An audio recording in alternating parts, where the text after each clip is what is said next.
Hey everybody, it's Scott here. This will be my first day back home due to a parole situation where I had to stay at my daughter's. Today is a month to the day.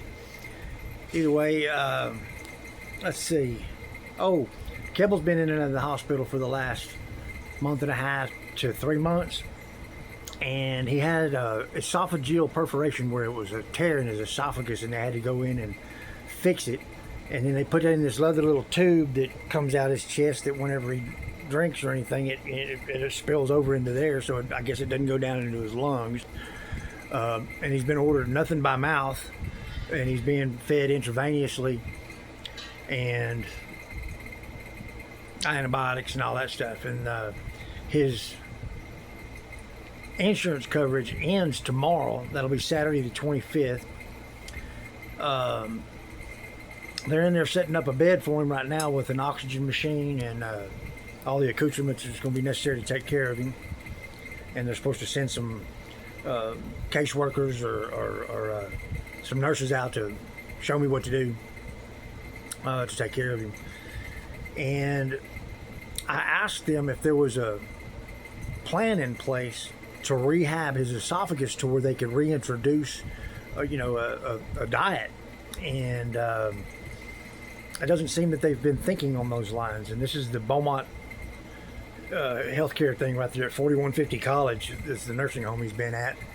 And I'm not sure which doctor has been overseeing this, but doing some due diligence online and researching esophageal situations and all that stuff, there is a 5-year prognosis of survival in some cases. Now, he's 73. He's lost a lot of weight, and he's highly compromised. But at the same time, if there's no plan in place to reintroduce a diet, I mean, your diet is what you live on. That's your body's fuel, and to be reduced to just an intravenous diet, I mean, it's just, there's no satisfaction in that. There's no drinking water. There's no eating and tasting, and there's, what's wrong with these doctors and stuff? Don't they think with the forethought that this person needs to rehab that esophagus and or is it beyond repair? Is it beyond rehab? See, that's something that I don't even know that's asking. I haven't talked to my brother Eddie about it, but I know he hasn't asked the questions, or they would have a plan in place. So I sent the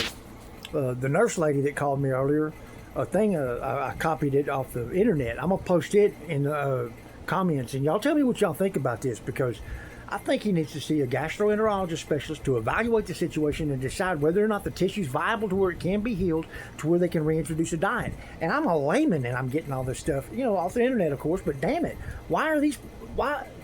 I don't understand, and I'm kind of upset about it, and I don't know what to do. Either way, I just needed to vent that out there. So thank you for listening. Like, share, do whatever it is to spread the word.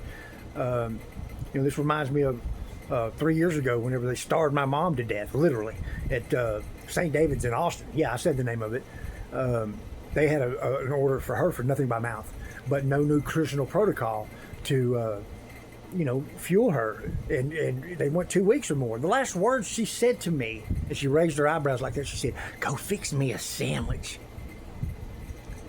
Yeah, they starved my mom. Anyway, so I don't want that to happen to my brother. I want to see him get rehabbed to where he can eat some food and have some quality of life. And so I need some help figuring this out, folks. If you got any ideas, call me directly, 409-363-0920. Thank you.